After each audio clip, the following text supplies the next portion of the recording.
인생에는 원칙이 필요합니다. 개인의 삶에도 원칙이 필요하고 공동체에도 원칙이 필요합니다. 안정적인 조직 운영을 위해서는 일관적인 원칙이 필요합니다. 모든 사람에게 동일하게 적용되는 원칙이 있어야죠. 누구에게는 해당되고 누구에게는 예외가 되는 그런 것은 일관적인 원칙이 아닙니다. 일관된 원칙이 없으면 공동체 안에 불화가 생길 수도 있습니다. 하지만 어떠한 상황에서도 반드시 원칙을 고수해야 한다는 원칙주의는 조금 조심해야 할 수 있습니다. 그 외부 환경은 끊임없이 변화되고 있는데 모든 상황에 다 적용될 수 있는 영원 불변의 원칙은 그렇게 많지 않기 때문입니다. 오늘은 상황에 맞는 전략적인 선택을 하는 것이 왜 중요한지 함께 생각해 보겠습니다. 본문 말씀은 사도 바울이 사내들인 공회 앞에서 증언하는 재판받는 장면입니다. 지난주에 살펴보았던 것처럼 로마의 천부장은 바울에 대한 이 진실을 알고자 원했고 그를 공회 앞에 세웠습니다. 사내들인 공회는 이스라엘 최고의 사법기관이었습니다. 대제사장과 70명의 공회원들이 모여서 모세의 율법을 기준으로 판결을 내렸습니다. 예수님께서도 공회에서 재판을 받으셨고 지금 바울도 공회에서 재판을 받고 있습니다. 공회 앞에 선 바울이 이렇게 외쳤습니다. 사도행전 23장 1절 말씀 함께 읽겠습니다. 바울이 공회를 주목하여 이르되 여러분 형제들아 오늘까지 나는 범사의 양심을 따라 하나님을 섬겼노라 하거늘. 여러분 이 모습은 재판을 받는 죄인의 모습이 아닙니다. 당당하게 공회를 주목하며 바라보고 있습니다. 그리고 말하기를 나는 양심을 따라 하나님을 섬겨왔다라고 고백하고 있습니다. 이것은 마음이 순전한 사람의 당당한 모습입니다. 동기가 순전하고 욕심이 없는 사람은 누구에게나 당당할 수 있습니다. 나는 양심을 따라서 하나님을 섬겼다라고 말할 수 있습니다. 물론 이 말이 나에게 아무 죄가 없다는 뜻은 아니겠지요. 우리 모두는 연약한 사람들이기 때문에 잘못할 수도 있고 죄를 지을 때도 있습니다. 하지만 내 마음의 중심은 하나님을 섬기고 있고 하나님의 뜻에 순종하는 삶을 살고 있기 때문에 누구에게나 당당할 수 있습니다. 불순한 동기를 가지고 자기 이익권을 추구하는 사람은 당당하지 못합니다. 숨겨진 어떤 의도를 가지고 사는 사람은 혹시나 그것이 드러나지 않을까 전전긍긍할 것입니다. 부정부패를 저지른 사람은 당당할 수가 없습니다. 하지만 요즘은 너무 세상이 악해서 자기 이권을 추구하면서도 당당할 때가 있습니다. 부정부패를 행하다 걸리면 부끄러워할 줄 알아야 되는데 요즘은 명백하게 걸려도 당당하게 이야기할 때가 있습니다. 너무 당당하니까 헷갈리죠. 누가 잘하고 누가 잘못한 것인지 헷갈릴 때가 있습니다. 여러분 그럴 때에는 그 사람의 말을 듣지 마시고 행동을 보십시오. 순전한 동기를 가지고 교회를 위해서 국가를 위해서 헌신했는지 보십시오. 아니면 자기 이익을 위해서 권력을 사용하고 자리를 이용했는지 살펴보십시오. 그 사람의 행동에 비추어서 말을 평가하면 그 말이 진실인지 아닌지 알 수 있습니다. 예수님은 우리에게 뱀같이 지혜롭고 비둘기같이 순결하라고 말씀하셨습니다. 마태복음 10장 16절 말씀 함께 읽겠습니다. 보라 내가 너희를 보냄이 양을 이리 가운데로 보냄과 같도다. 그러므로 너희는 뱀같이 지혜롭고 비둘기같이 순결하라.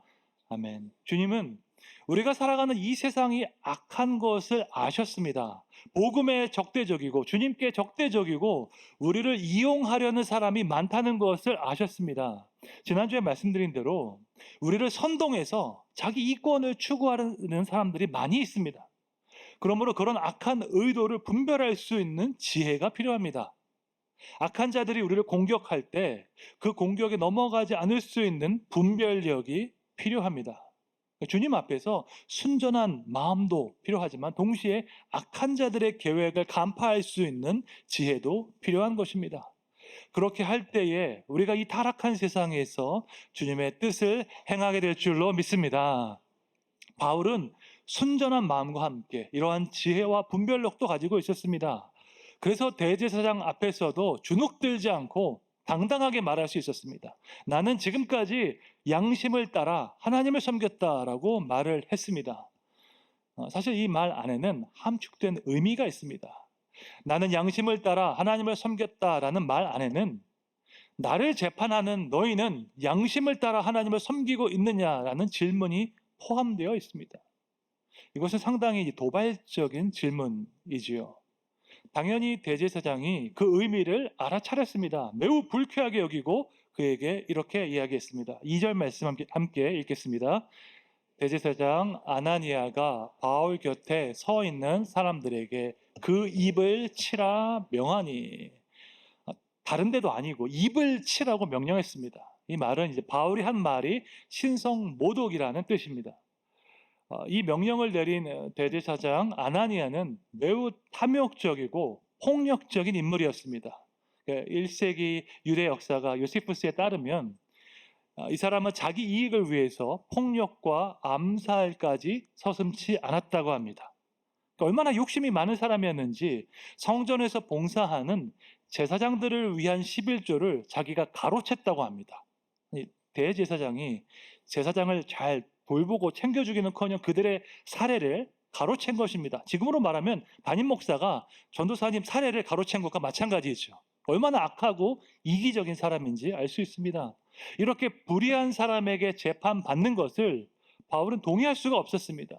그래서 이렇게 외쳤습니다. 3절 말씀 함께 읽겠습니다.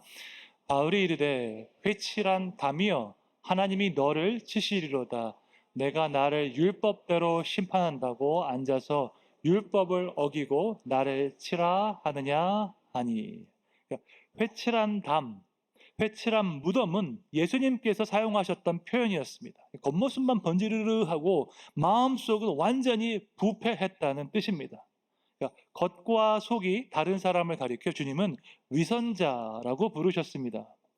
위선자가 영어로 hypocrite인데요. 헬라어 hypocrite스라는 단어에서 왔습니다. 이 헬라어 단어의 문자적인 의미는 연기자, 배우를 뜻합니다.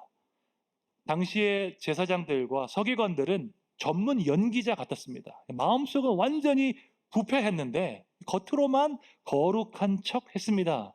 예수님은 이 모습을 너무나도 싫어하셨습니다. 바울 역시 그렇게 회칠한 무덤과 같은 너희를 하나님께서 심판하실 것이다라고 외쳤습니다. 그리고 바울의 이 말은 선지자적인 선포가 되었습니다. 몇 년이 지나서 AD 66년이 되었을 때에 로마에 대항한 유대인의 전쟁이 시작되었습니다. 분노한 유대인들이 친로마 정책을 펼쳤던 이 대제사장 아나니아를 찾아서 살해했습니다. 하나님께서 악한 그를 심판하실 것이라는 바울의 말이 성취된 것입니다. 바울은 공회 앞에서 두려워하지 않았습니다. 자기 목숨을 취할 수 있는 사람들 앞에서 두려워하지 않았습니다.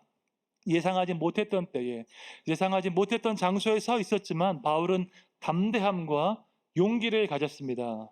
왜냐하면 주님께서 하셨던 그 약속을 기억했기 때문입니다. 마태복음 10장 18절부터 20절 말씀 함께 읽겠습니다. 또 너희가 나로 말미암아 총독들과 임금들 앞에 끌려가리니 이는 그들과 이방인들에게 증거가 되게 하려 합니다. 너희를 넘겨줄 때에 어떻게 또는 무엇을 말할까 염려하지 말라. 그때에 너희에게 할 말을 주시리니 말하는 이는 너희가 아니라 너희 속에 말씀하시는 이 곧 너희 아버지의 성령이시니라. 아멘. 사람들이 너를 끌고 갈 때 두려워하지 말라고 하셨습니다. 어떤 말을 해야 할지 성령께서 알려주시겠다고 하셨습니다. 바울은 이 약속의 말씀을 붙잡고 주님을 의지했습니다. 마찬가지로 여러분도 눈에 보이는 상황, 눈에 보이는 사람을 두려워하는 것이 아니라 언제나 우리와 함께 하시는 그 예수님의 약속을 붙잡으시기를 주님의 이름으로 축원합니다. 당시 사내들인 공회는 사두개인과 바리새인으로 구성되어 있었습니다. 종교 권력을 장악했던 사두개인이 다수파, 모세의 율법에 충실했던 바리새인이 소수파였습니다. 바리새인은 소수파였지만 많은 사람들의 지지와 존경을 받고 있었습니다. 왜냐하면 사두개인들은 현실과 타협해서 로마에 협조했습니다. 반대로 바리새인은 모세의 율법에 충실했고 우리가 이렇게 살아갈 때 언젠가 하나님께서 이스라엘을 회복하실 것이라고 가르쳤습니다. 잘 아시는 것처럼 사도 바울 역시 바리새파 출신이었습니다. 바리새인 중에 바리새인이었고 율법의 열심으로는 누구보다 뜨거웠습니다. 당시 최고의 율법사 가말리알에게 직접 배웠던 제자였습니다. 바울은 사두개인과 바리새인의 신학적인 차이를 잘 알고 있었습니다. 8절 말씀 함께 읽겠습니다. 이는 사두개인은 부활도 없고 천사도 없고 영도 없다 하고 바리새인은 다 있다 함이라. 사두개인은 아주 현세적인 믿음을 가지고 있었습니다. 부활도 없고 천사도 없고 영도 없다고 믿었습니다. 부활과 영생을 믿지 않으니까 이 땅에서 잘 먹고 잘 사는 게 제일 중요했겠지요. 그러니까 그들은 로마의 통치에 협조해서 당시 종교 권력을 장악했습니다. 반면에 바리새인은 부활도 믿고 천사도 믿고 영도 믿었습니다. 이것은 그리스도인의 입장에서 아주 중요한 포인트였습니다. 그리스도인도 부활을 믿고 바리새인도 부활을 믿었기 때문이지요. 물론 중요한 차이점이 있었습니다. 그리스도인은 예수님의 부활을 믿었고 바리새인들은 최후의 부활을 믿었습니다. 어쨌든 부활은 그리스도인과 바리새인을 연결하는 연결점, 공통점과도 같았습니다.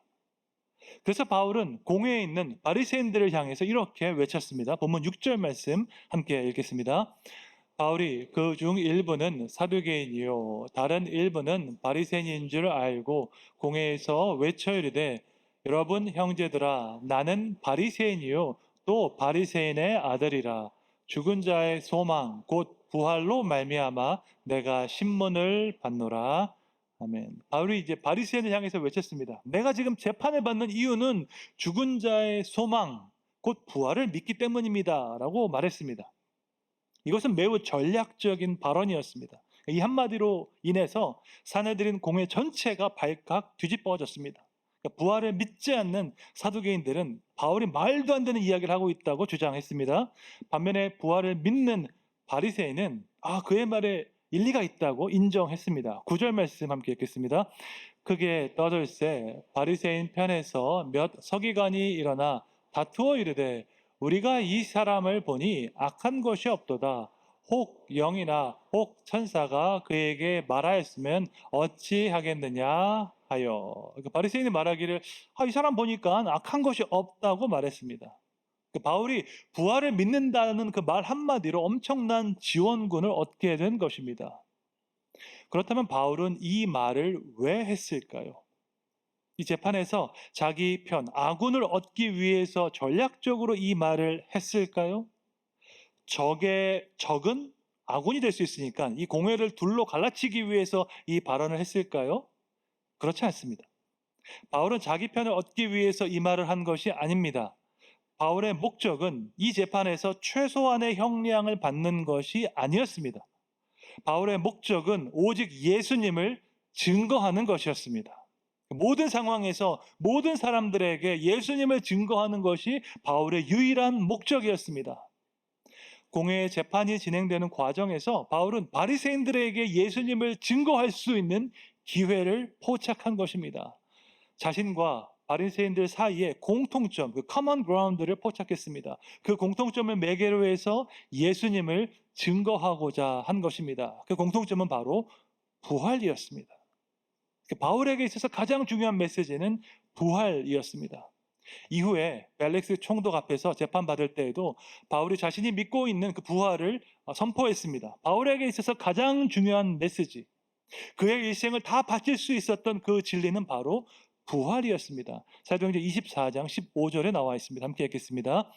그들이 기다리는 바 하나님께 향한 소망을 나도 가졌으니 곧 의인과 악인의 부활이 있으리라 하매니이다. 바울은 의인과 악인의 부활을 믿었습니다. 이것이 바울에게 있어서 가장 중요한 소망이었습니다. 이에 있어서는 바리새인들도 마찬가지였습니다. 바리새인 역시 부활의 소망을 가지고 있었습니다. 그들도 마지막 날에 모든 사람이 부활하게 될 것을 믿었습니다. 이것은 아주 중요한 공통점이었습니다. 여러분, 복음을 전할 때 중요한 것은 공통점, common ground를 찾는 것입니다. 그 사람의 관심사, 그 사람의 문제 중에서 내가 공감할 수 있는 부분을 찾아야 합니다. 그리고 그 공통점을 중심으로 해서 그 사람에게 다가가야 합니다. 이것이 바로 관계 중심의 전도입니다. 예수님께서도 관계 중심의 전도를 하셨습니다. 주님께서 사마리아 여인에게 다가가실 때 어떻게 하셨나요?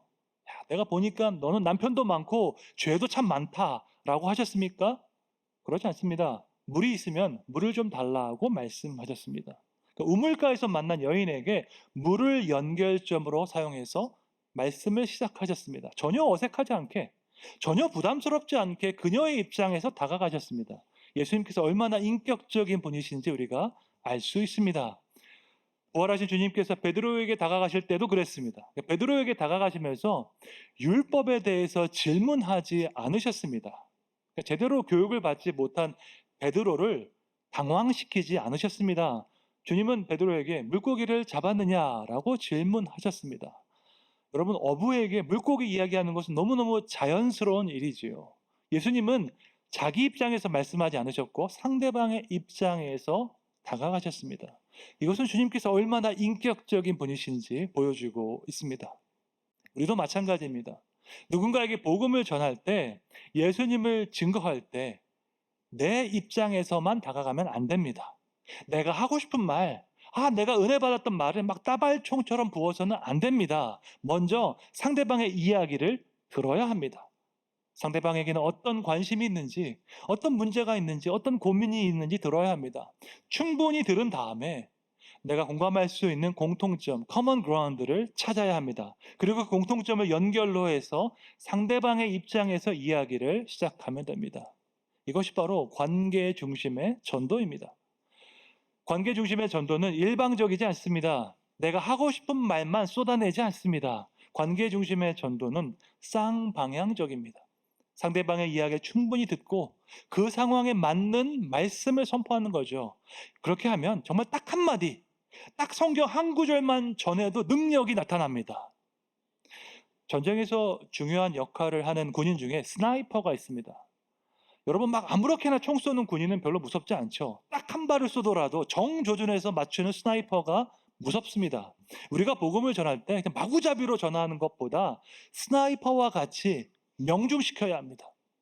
그러기 위해서는 먼저 상대방의 이야기를 잘 들어주는 것이 필요합니다.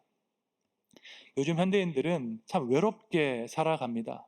가족 사이에도, 부부 사이에도 대화가 없어서 어디 가서 자기 이야기를 할 데가 없습니다. 그런 상황에서 누군가의 이야기를 들어주고 그 마음을 이해해 주는 것이 중요합니다.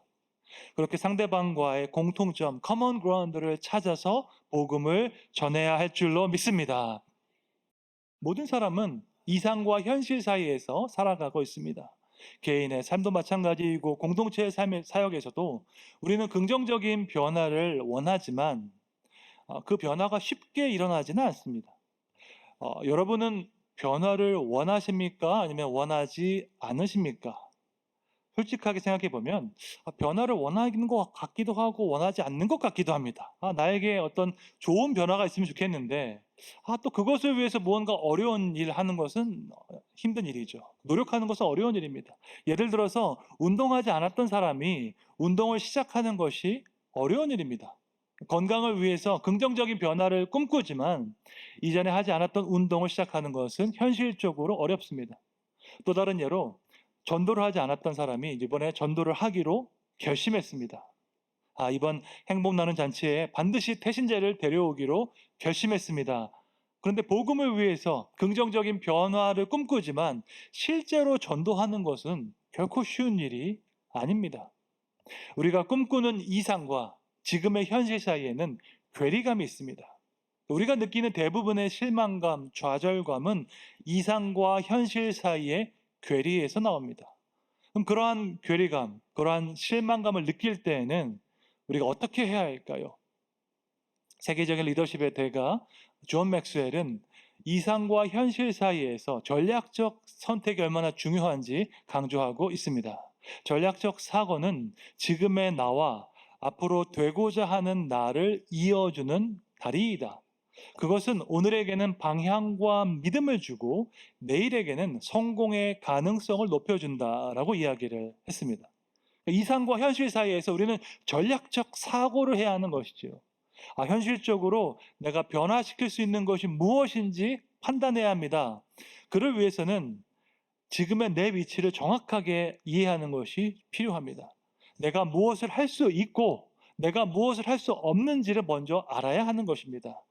여러분, 내가 바꿀 수 없는 부분에 대해서 너무 고민할 필요 없습니다. 예를 들어서 내가 태어난 국가, 내가 태어난 가정은 바꿀 수 없습니다. 나의 신체적인 특징, 타고난 어떤 강점과 달란트도 좀처럼 바뀌지 않습니다. 바꿀 수 없는 것을 가지고 고민하고 원망하는 것 지혜롭지 않습니다. 바꿀 수 없는 것은 빨리 받아들이고 바꿀 수 있는 부분에 집중해야 합니다. 여기서 중요한 것이 인생에 대한 해석입니다. 인생에서 실제로 일어난 사건보다 더 중요한 것이 해석입니다. 내가 어떻게 해석하느냐에 따라서 인생을 대하는 자세와 태도가 달라지기 때문입니다. 바울이 공회 앞에서 재판을 받았습니다. 그 과정을 다 지켜본 로마의 천부장은 바울에게 죄가 없다는 것을 확신했습니다. 하지만 그렇다고 해서 바울에게 무죄를 선고하지는 않았습니다. 바리새인들 역시 바울을 옹호했지만 그렇다고 해서 그들이 예수님을 바로 믿은 것은 아니었습니다. 현실적으로 말해서 바울에게는 바뀐 게 아무것도 없었습니다. 바울은 여전히 한 치 앞을 알 수 없는 안개 속을 걸어가고 있었습니다. 현실과 이상 사이에서 헤매고 있었는데 지금 그에게 필요한 것은 지금 일어나고 있는 사건의 의미였습니다. 내가 지금 잘하고 있는 게 맞는지, 주님의 뜻을 행하고 있는 것이 맞는지 확인이 필요했습니다. 바로 그날 밤에 주님께서 그에게 나타나셨습니다. 그리고 이렇게 말씀하셨습니다. 11절 말씀 함께 읽겠습니다. 그날 밤에 주께서 바울 곁에 서서 이르시되 담대하라, 내가 예루살렘에서 나의 일을 증언한 것 같이 로마에서도 증언하여야 하리라 하시니라. 아멘. 주님께서 바울을 격려하시고 칭찬하셨습니다. 그래, 예루살렘 공회 앞에서 나를 잘 증거했다. 예루살렘에서 한 것처럼 앞으로 로마에 가서도 나를 증거해야 한다라고 말씀하셨습니다. 이것이 바울에게 확신을 주었습니다. 무슨 확신입니까? 방향에 대한 확신입니다. 그래, 내가 지금 올바른 방향으로 가고 있구나. 바울이 확신하게 되었습니다. 이상과 현실 사이에서 우리가 방향을 잃어버릴 때가 있습니다. 현실적인 문제가 너무 크게 다가오니까 이상을 잃어버리는 거죠. 여러분, 그때가 문제입니다. 눈앞에 보이는 그 현실적인 문제 안에 매몰될 때가 가장 큰 문제입니다. 교회는 여러분이 현실적인 문제를 잘 해결할 수 있도록 도와주는 곳은 아닙니다. 미국의 신학자 스탠리 하워스가 이렇게 이야기를 했습니다. 교회의 말이 깔끔하고 온화하고 부드러워질 때, 성도들이 현실 세상에 잘 적응하도록 도와주는 것을 목표로 할 때 교회는 자신의 생명력을 잃어버리게 된다라고 이야기했습니다. 교회는 그러니까 여러분의 현실적인 문제를 잘 해결할 수 있도록 도와주는 것이 아니라는 말이죠. 여러분이 건강하고 행복하고 돈 잘 벌 수 있게 해주는 것이 교회의 첫 번째 사명은 아닙니다. 교회의 첫 번째 사명은 여러분의 이상을 일깨워서 눈에 보이는 현실에 매몰되지 말고 보이지 않지만 하나님의 나라를 꿈꾸게 하는 것이 교회의 사명입니다. 하나님은 오직 인간에게만 꿈꿀 수 있는 능력을 주셨습니다. 다른 동물들은 꿈을 꿀 수가 없습니다. 동물들은 본능을 따라 살아가는데 당장 먹을 것을 위해서 살아갑니다. 오직 인간만이 꿈을 꿀 수 있습니다. 그러므로 꿈꾸지 않는 사람은 하나님께서 사람에게만 주신 그 능력을, 특별한 능력을 사용하지 않는 것과 마찬가지입니다. 주님은 우리에게 뱀같이 지혜롭고 비둘기같이 순결하라라고 말씀하십니다. 악한 자들이 우리를 공격할 때에 그 공격에 넘어가지 않을 수 있는 판단력이 필요합니다. 뿐만 아니라 이상과 현실 사이에서 전략적인 선택을 할 수 있어야 합니다. 지금의 내 자리를 정확하게 인지하고 하나님께서 보여주신 그 비전을 따라서 한 걸음씩 한 걸음씩 나아갈 수 있는 지혜와 용기를 구해야 할 줄로 믿습니다. 우리 앞에 수많은 현실적인 문제가 있지만 우리를 부르신 하나님의 비전을 바라보면서 믿음으로 한 걸음씩 전진하시는 여러분 되시기를 주님의 이름으로 축원합니다.